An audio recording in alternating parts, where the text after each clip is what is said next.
Welcome back to the Business Freedom Podcast. This is another epic three-part series, and it's more tactical than what I've shared in the last few weeks on the Business Freedom Podcast. So Dan Jones is going to school us on lead conversion and management. And this is a guy, I met him when he moved to Charlotte, and he joined my real estate team. Got his license, joined my real estate team.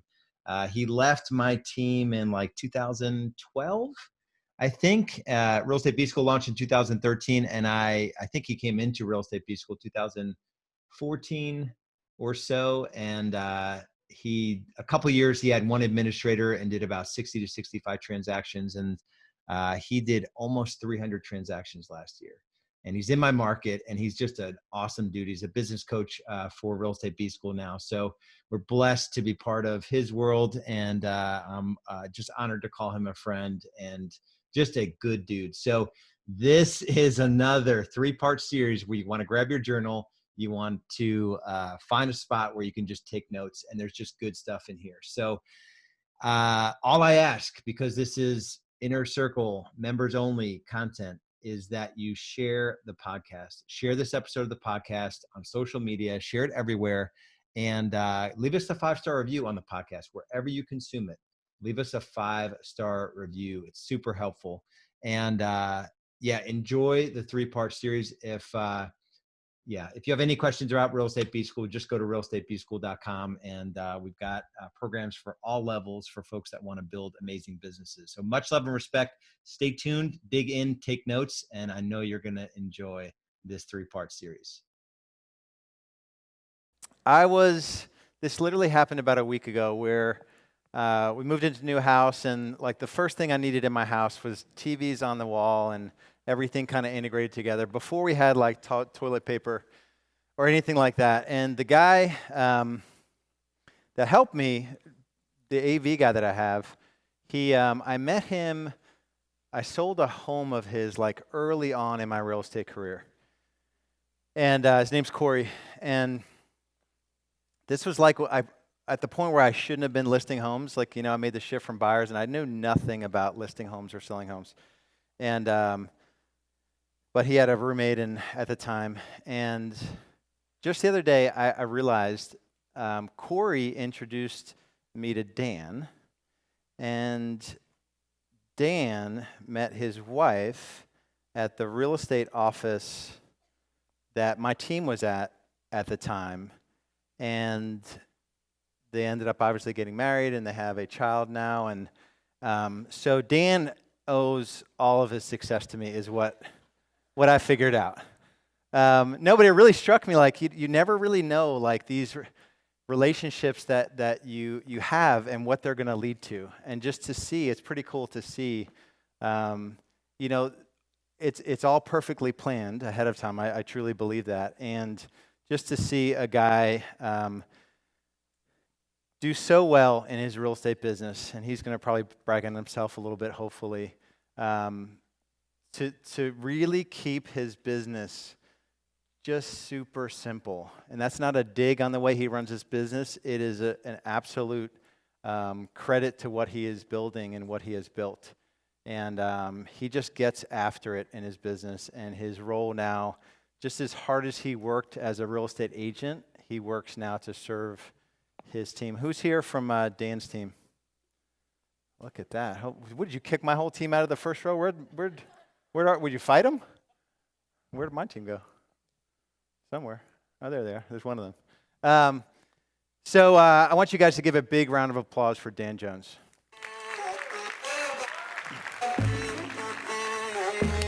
Here, brother. What is going on? All right, let's get this party started. So today's topic, Lars asked me to do lead conversion and lead management. So that's something I'm really passionate about. When I really started thinking about it, I was like, the hell am I going to talk about for 45 minutes to an hour on lead conversion and lead management?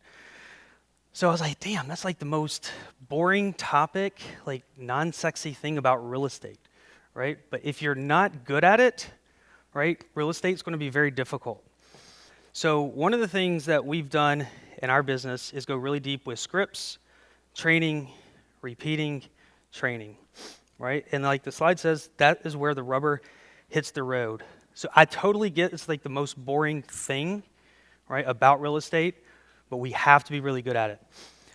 So I know the energy level is probably not going to be the highest for this topic, but at the end of the day, if you take a few nuggets we're going to share, it's going to really bring your real estate business to a whole new level. So to bring the energy, I invited our friend. We're going to do an exercise, actually. It's called the Ric Flair exercise. So if you're not familiar with Rick, you will be here very shortly. So does anybody not know Ric Flair? Okay, more than I thought. Fair enough. All right, so Ric Flair, and I want to do it myself, so you guys get ready to do it as well. So Ric Flair, he's really famous for this big woo, and he gets excited. So I need that same sort of energy level from you guys. Otherwise, I don't want to say it's going to be painful, but we're going to go damn deep, and we're going to have a good time doing it. So, all right, just in case you don't know, there he is. Damn! Actually, if we're going to do this, hold on, I got to get my camera out. If we're going to stand up, hell yeah! So to bring the energy level, let's play it first.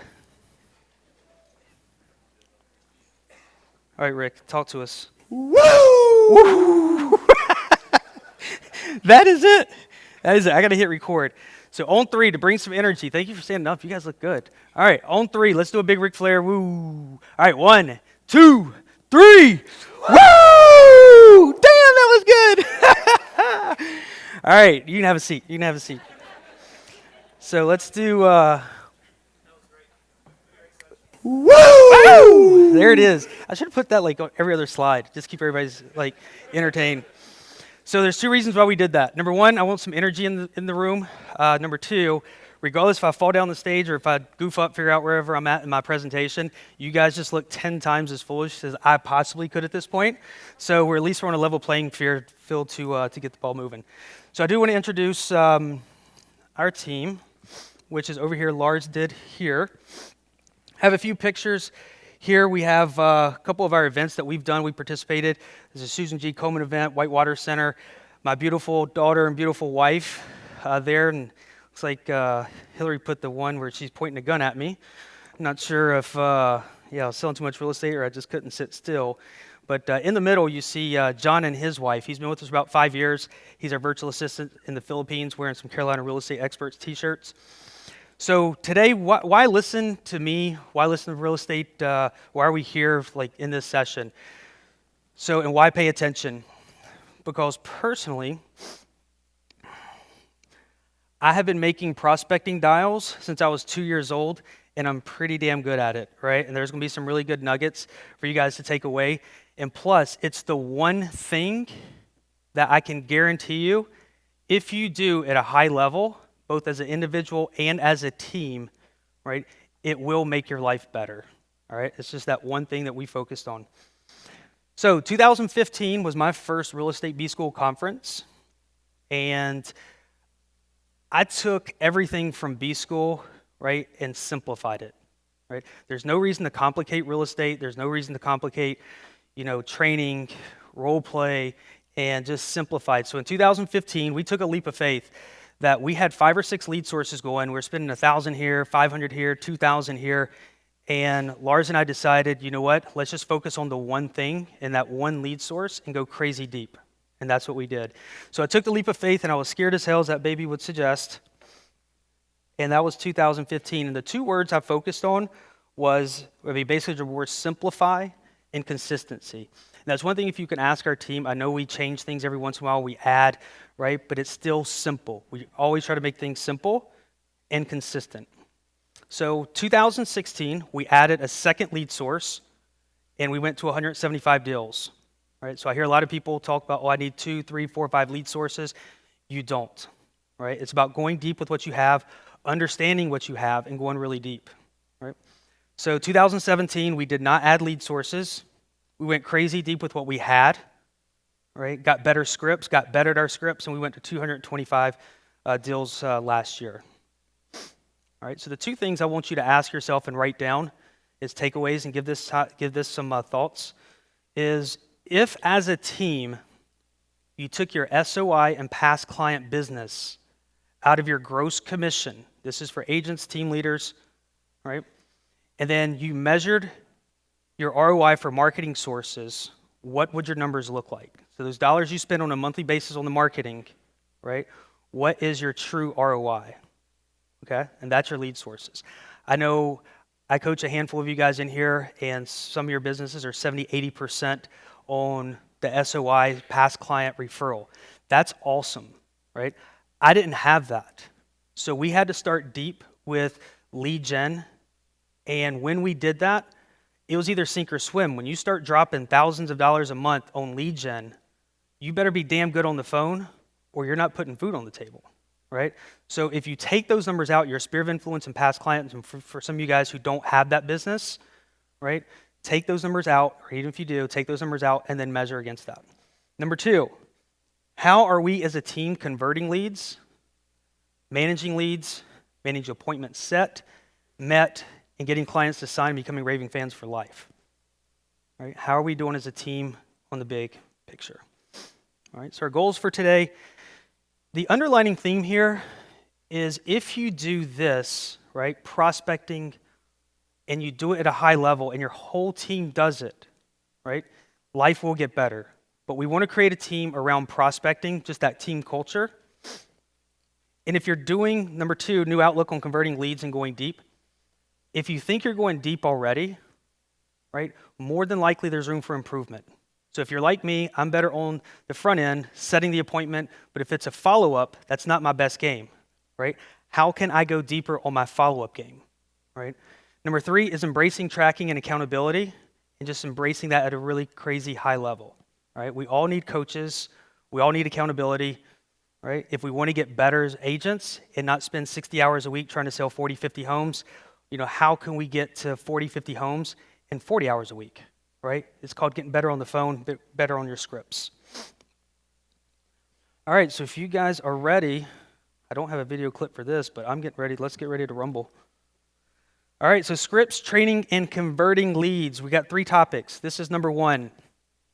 All right, and I've heard a couple of you guys say this over the years, and I love this quote, is your team is only as strong as your weakest link, right? I know people have said that before. You probably heard it, regardless if it's, any sort of different organization or real estate team atmosphere. But if you really take some time to think on that and wonder where you're at in your business, and if you're an agent on a team and you don't take scripts, you don't take training serious, right? People around you feel that and you affect everyone else.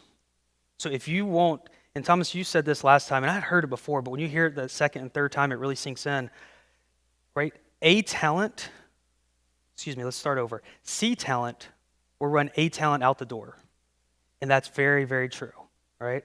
So you as a team are only as strong as your weakest link. And personally, if I'm making dials and I'm prospecting, I don't want somebody beside me who doesn't know what the hell they're doing, who's half-assing it. It's just not a good atmosphere, right? I want heavy hitters, and I want to surround myself with folks who take that serious. So when it comes to scripts, the easiest and best advice when it comes to simplifying is keeping it basic, right? Basic, and structure. It's simple. Don't overcomplicate things. It does take repetition, dedication, determination. Ask my team. They hear me say the same thing over and over. They practice it over and over, right? But it's amazing when you miss like a week or 2 of role play because of whatever reason, and then you hear somebody on the phone, and you're like, wow, and they know it, right? We need repetition, right? Team leaders, they need someone to hold them accountable, to practice with them, to make them better, right? That's the reason they're there, right? They're there for you, right? Not because of the brand. They're there for you. It takes repetition and determination, right, to make everyone strong and no weak links. So this is something I really like, is everyone needs to buy in. This is from top to bottom, right? So our admin staff, they're in here, like Lars told me, like, oh yeah, you'll be talking to like 30 or 40 people. Yeah, right. This place is full, right? But admin, you're in here for a reason too, right? Everyone has to buy into this, right? If you're an ISA, if you're an agent, team leader, admin, everyone has to believe in the scripts. Like Lars says, the market will shift eventually, right? And we're starting to see a few signs here and there in different markets, but the market will shift and we have to be better than everyone else if we want to continue, right? I like your ninja Yeah, I didn't put that in there. That's pretty bad. So agent request lead script. So there was a handout that went out to everyone. All right. So it should be page 1, agent request lead script. I want to talk through that. So I'm not sure how much time we're going to have at the very end, but this one I do want to spend some time on. So I don't want everyone to go rush out and buy realtor.com leads. All right. This is not the purpose of going, here with this script. But we went deep on realtor.com in 2016 and then again in 2017.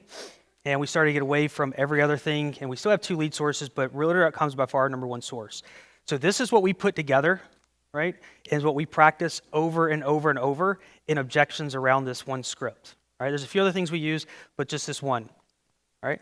So our opening one-liner, very simple, but we always ask for an appointment up front. We want some sort of commitment. All right. So hey, this is Dan with Cree, Carolina Real Estate Experts. I noticed you had a question on 123 Main Street. I wanted to see what your question was and a good time to preview the house, right? We asked the question, hey, what is your question? Just for the simple fact of being nice, because what we really want is the appointment, right? So if there's a question, fantastic. Otherwise, let's get the appointment and let's qualify. Number 2, right? Time to preview additional homes. Not are there additional homes you would like to preview, but would you have additional time? And I'll explain why that's important. The wording there is important here in a moment, all right? Simple step number 3, agent, don't want to step on anyone's toes. I assume you're not working with an agent. Pretty straightforward. Lender question, we always blame it on the seller. Hey, the seller will ask for a pre-approval. Have you had a chance to talk to a professional lender about your options? All right, that's simple. So we've structured this with AR, we call this AR 1 through 4, 1 through 5 with the home run appointment, okay? So 1 through 4 is our qualifying and let's get the appointment. We can always cancel the appointment if they're not qualified or they don't answer our questions the best that we want them to go to. So 1 through 5 is just verifying information. So cell phone number. Number 2, anyone else looking. Confirm, add to the group text. Right? You always want to be talking to, the person who's going to make the decision. You're talking to the husband. How about the wife's decision maker? Get everyone's information. Right? Number 3 is my favorite. So if any other agents reach out to you, let them know you have an agent. And almost every time we hear that, yeah, I told them I had an agent. I got 3 more phone calls, but yeah, cut down on the amount of phone calls. Tell them you have an agent. All right. Step 4, before we get off the phone, I want to email you some additional home ideas. Please confirm you get those. We're opening lines of communication. Okay. So now we have a phone number, a cell phone number. We're verifying email address. So we're going to send them home ideas. And then number 5, we're going to text. So Lars, when we get off the phone, I want to text you. If I'm playing ISA, Lars, I want to text you, and Clay, he's going to be copied on the text. And basically, there's an example of a text down below, right? You can get through these steps in about 2.5 minutes, right? So after we get through AR 1 through 4, 1 through 5, we go for what's called a home run appointment, right? So this home run appointment is, hey, Thomas, can I make a recommendation? Sure. So if this is not the house you're ready to write an offer on, let's plan on spending a few minutes immediately after the showing to talk about exactly what it is you're looking for. So moving forward, I can get you priority access to all the better deals, okay? So we know they have time because they've already told us in step 2, they have time. Now we're establishing the appointment, right, for a sit down to get buyer paperwork signed, all right? It's simple, it's structured. So if this script, because I know few folks in here will say, well, I want them into our office first. I get that. That's okay, right? And I'm not going to sword fight over numbers, right? It works for us, and we do this at a crazy high level. But this sort of script right here is what you have to practice. If this is what you're going to believe in, and this is what you're going to teach on, you have to go crazy deep with this one thing. We will do probably at least 100, if not 110 sides on realtor.com. Yeah, we spend a decent amount of money, but our ROI is also about 8.5, I'm knocking on the door of 9 to 1 with realtor.com. And like I said, I'm not rushing everybody out to go get them because I'm not sure what your pricing is in your marketing. But the example here is to have that one script and go crazy deep with that one thing. Okay. I would say any questions on this, but we'll go over this at the very end. So once you go for that home run appointment, the only thing I will add is that's the perfect time to go into LP Mama, right? Everyone knows what LP Mama is at this point. We go through AR 1 through 4, 1 through 5, home run appointment, and we're probably in the ballpark of 4.5 minutes. If they've opened up to you for 9, 10 questions at that point, they will tell you their life story and they will be yours forever, right? It's all about asking those good questions, going deep, and having a game plan and structure to do there. The next thing that we put together, so I got really tired of, so when we were doing our role play, we would have 3 to 4 topics a day. So we did our role play once a week, and we started talking about the objection list. Why not come up, and Clay had mentioned this like 2 years ago on our team. And I'm like, yeah, whatever, that's not a big deal. So we came up with an objection list, and you guys should have something as well. The most common objections. So we have one for our expireds, our top 20 objections, and have it documented. And then we also have our top buyer objections, right? So have something, but everyone on the team has to be able to go crazy deep with all of these. And this is our objection list, and everyone has to know how to handle that. So next document that you have, flip a few pages over, it's going to say everything you need to know before getting off a buyer call. So this is basically LP Mama on steroids. So we know LP Mama is about 6 questions, but that's not enough. That's not good enough, right? So use this is everything you need to know document, to see how well you did on a phone call, right? Use that to go deep and make sure you know everything. If someone's relocating, what are the parameters around what they're looking for and who they're going to be talking to. Do they know people here in the area? But these are the things how you can hold yourself accountable, you can hold your team accountable when it comes to every single lead that you speak to, right? So how well did you do on that call? Do you know this? Do you know that? Do you know this? But this right here is LP Mama on steroids, and if you use that and everyone on your team understands all the information you need to know before getting off the phone, you don't need to talk to 200 people, right, to set 3 appointments. Right? Go deep. Understand their needs so you can service that client at a deep level. Thanks for listening to the Business Freedom Podcast. If you're getting value from the podcast, would you please leave us a 5-star review and share it with others who might benefit from the content I'm sharing? And if you're ready to scale your real estate business sustainably and profitably, there are a couple options for you. If you're doing under $500,000 in annual GCI, our Business Foundations program is for you. Head over to getbusinessfoundations.com. That's getbusinessfoundations.com and learn how you can make the shift from overwhelmed real estate agent to true business owner. If you're doing more than $500,000 in annual team GCI, there's our graduate program designed for top producers and team leaders who want to grow their team and scale their business. If that's you, go to realestatebschool.com and apply for a free business growth strategy session. No matter where you are in your business growth journey, we have the tools, systems, strategies, training, and coaching to get you where you want to be. Remember, only you can create your future, so take action now.